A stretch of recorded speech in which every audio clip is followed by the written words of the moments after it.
আমি রাষ্ট্রের প্রধান হিসাবে আমি মনে করি অনির্বাচিত কারো দ্বারা কোনো সরকার বৈধ নয়। সেনাবাহিনীর অভ্যন্তরের কিছু সিনিয়র সেনা কর্মকর্তাদের সাথে তার যে সম্পর্ক এবং বাংলাদেশের রাজনীতিতে আবার কি ফিরতে পারেন শেখ হাসিনা?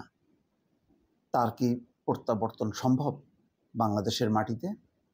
বাংলাদেশে কি সামরিক শাসন আসতে পারে? ফিরতে পারেন শেখ হাসিনা? তার কি প্রত্যাবর্তন সম্ভব বাংলাদেশের মাটিতে? এমন একটি বিশ্লেষণ বা গবেষণা করেছে টাইম ম্যাগাজিন। টাইম ম্যাগাজিন এটি নিয়ে রিপোর্ট করেছে এবং বিভিন্ন বিশেষজ্ঞদের বক্তব্য সেখানে সন্নিবেশিত করেছে। তাতে কেউ বলছেন যে অসম্ভব শেখ হাসিনার দেশে ফেরা এবং রাজনীতিতে আবার পুনর্বাসিত হওয়া, আবার কেউ কেউ বলছেন যে না, সম্ভব। কেন সম্ভব তার ব্যাখ্যাও তারা দিয়েছেন। সেই টাইম ম্যাগাজিনের সূত্র ধরে যুগান্তর একটি রিপোর্ট করেছে। সেখানে বলা হচ্ছে, ছাত্র জনতার তীব্র আন্দোলনের মুখে গত 5ই আগস্ট দেশ ছেড়ে পালান শেখ হাসিনা। তার পতনের পর দেশ ছেড়েছেন তার দল আওয়ামী লীগের অসংখ্য নেতাকর্মী। দেশে গ্রেপ্তার হয়েছেন অনেকে। বাংলাদেশের অন্তর্বর্তী সরকারের প্রধান হিসাবে দায়িত্ব নিয়েছেন ডক্টর মোহাম্মদ ইউনূস। তার দায়িত্ব গ্রহণের পর বড় প্রশ্ন হয়ে দাঁড়িয়েছে, আওয়ামী লীগ ও শেখ হাসিনা কি ফের ঘুরে দাঁড়াতে পারবে? আবার ক্ষমতা রাজনীতিতে অংশ নিতে পারবেন? এমন একটি প্রশ্ন। এমনকি তিনি কি আবার নির্বাচনে অংশ নেবেন?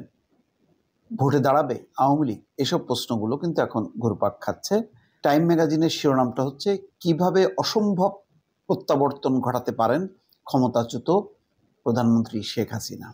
বিশ্লেষক জিল্লুর রহমান তিনি বলছেন, আগামী দশকে বাংলাদেশের রাজনীতিতে শেখ হাসিনা ও তার দলের গুরুত্বপূর্ণ ভূমিকা রাখার কোনো সুযোগ নেই। তবে অন্তর্বর্তী সরকার ব্যাপকভাবে ব্যর্থ হলে এই প্রেক্ষাপট বদলে যেতে পারে। টাইম ম্যাগাজিনে সজীব ওয়াজেদ জয় একটি বক্তব্য দিয়েছেন। তিনি বলছেন, আমরা সবাই ওটা আন্দোলন দেখে অবাক হয়েছিলাম। আসলে আমি একটা হোয়াটসঅ্যাপ গ্রুপে বলেছিলাম 30% কোটা বেশি হয়ে যায়, আমাদের এটি কমিয়ে 5% নিয়ে আসা উচিত। তখন একজন মন্তব্য করেন, আমরাও মুক্তিযোদ্ধাদের নাতি নাতনি। আমি মজা করে বলেছিলাম, এজন্যই তো আমি 5% রাখতে বলেছি। শেষ পর্যন্ত কোটা ইস্যু অগ্নিশিখার মতো বৈষম্য ও রাজনৈতিক দমন পীড়নের প্রতি বাংলাদেশের জনসাধারণের ক্ষোভকে উস্কে দেয়। জুলাই মাসে এই অস্থিরতা তীব্র আকার ধারণ করে। শান্তিপূর্ণ আন্দোলনকারীদের সহিংসভাবে দমন পীড়নের ফলে অন্তত 1000 মানুষ মারা যায়। হাসিনাকে শেষবারের মতো যখন দেখা যায়, তখন তাকে একটি সামরিক হেলিকপ্টারে ভারতে পাঠানো হচ্ছিল। অন্যদিকে আন্দোলনকারীরা তার সরকারি বাসভবন দখল নিচ্ছিলেন ঠিক সেই সময়টা। হাসিনা সেই পরিস্থিতিতে ভারতে পালিয়ে যান। তিনি এখন পর্যন্ত ভারতীয় অবস্থান করছেন, জনসম্মুখের আড়াল থেকে নিজের ক্ষত সরানোর চেষ্টা করছেন।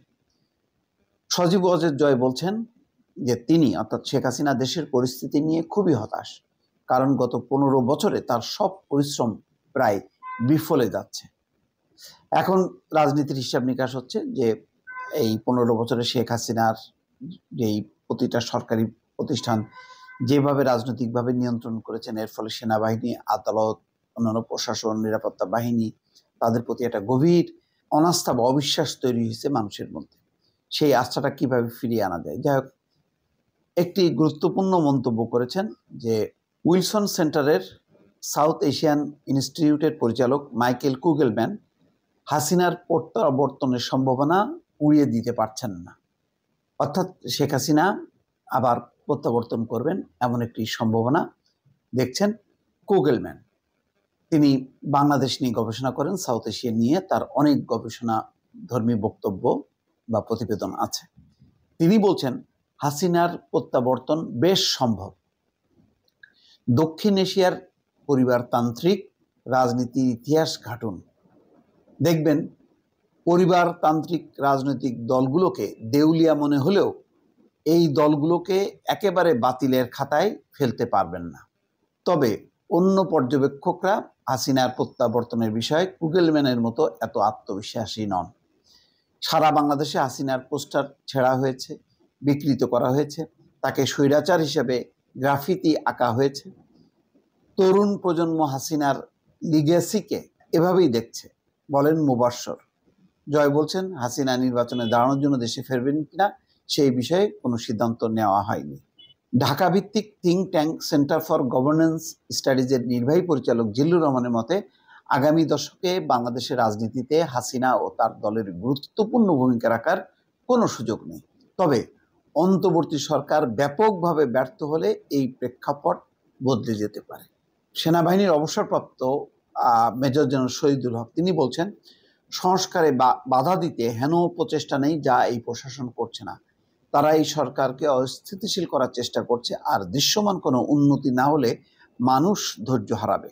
আর জয়, সজীবজের জয়, সেই আশাতেই আছেন। বর্তমানে আইনবিহীন পরিস্থিতির দিকে ইঙ্গিত করে তিনি বলেন, তারা যদি 1 বছর বা 18 মাস দেশ পরিচালনা করতে চায় তাহলে ঠিক আছে, এর বেশি না। আচ্ছা, যাই হোক, কিন্তু একটা বিষয় হচ্ছে যে অন্তর্বর্তী সরকার যদি ব্যর্থ হয় বা শেষের দিকে যদি একটা এলোমেলো অবস্থা হয়, তো তারা কি করতে পারে? তারা একটা নির্বাচন দেবে, নির্বাচন দিয়ে তারা চলে যেতে পারে। তো সেই নির্বাচনে তো আসবে হচ্ছে বিএনপি। তাহলে অন্তর্বর্তী সরকার, পরের সরকার বিএনপির সরকার, ধারণা করা হচ্ছে সেখানে আসলে আওয়ামী লীগের জায়গাটা কোথায়, কে স্বীকৃতি দেবে? এই অস্থিরতা বা ব্যাপকভাবে যদি ব্যর্থ হয় অন্তর্বর্তী সরকার, মানুষ বিমুখ হবে, হতাশ হবে। তাই বলে কি শেখ হাসিনা বা আওয়ামী লীগকে আবার চাইবে? এটা একটা $1,000,000 কোশ্চেন। এটার সমাপ্তি এতটা হবে না, কারণ বিষয়টা এত সহজ না। এরপরের ধাপে আছে বিএনপি। তখন মানুষ হয়তো এমনটা হইতে পারে যে বিএনপি দ্রুত ক্ষমতায় আসুক, সেটা চাইতে পারে। বিএনপি যদি ক্ষমতায় আসে, দ্বিতীয় প্রধান হিসেবে থাকবে ক্ষমতার বাইরে জামাত ইসলাম। জামাত ইসলামকে চাইবে আওয়ামী লীগ আসুক, একসাথে মিলে আমরা বিএনপির পতন ঘটাবো? সেটা অসম্ভব। কেননা জামাতের বহু নেতাকর্মী নিহত হয়েছে আওয়ামী লীগের হাতে। তাদের সাথে কোনো সম্ভাবনা নেই।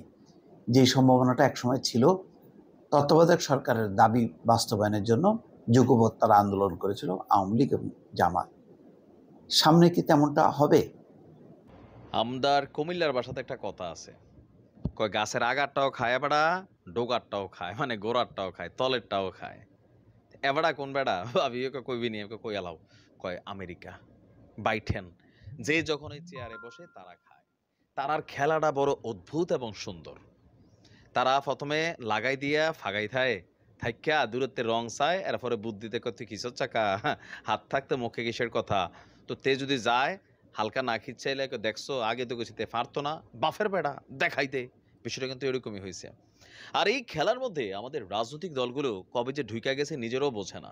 আমার কাছে মাঝে মাঝে মনে হয় যে কেন আমরা বুঝি না, যারা আমাদের পলিটিশিয়ানরা আছেন, এই বৃদ্ধ মানুষগুলা, তাদের কনসার্ন কবে হবে? এই মুহূর্তে বাংলাদেশের জনগণের উপরে একটা আস্থাহীনতায় আছে আওয়ামী লীগ, বিএনপি, কিছুটা অংশে আস্থা হয়তো বা রাখছে জামাত। এখন আমি বাকি দলগুলোর কথা কেন বলছি? বড় যে দুইটা দল আছে, আওয়ামী লীগ মনে করছে পুলিশ দিয়ে ক্ষমতায় থাকা যাবে, জনগণের ভোটের দরকার কি?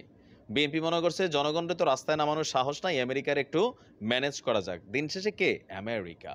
কিন্তু আমেরিকাকে আসলে বিএনপিকে বা এই অভ্যুত্থানে কোনো ধরনের সাহায্য করছে আপনি কি প্র্যাকটিক্যালি দেখতে পান?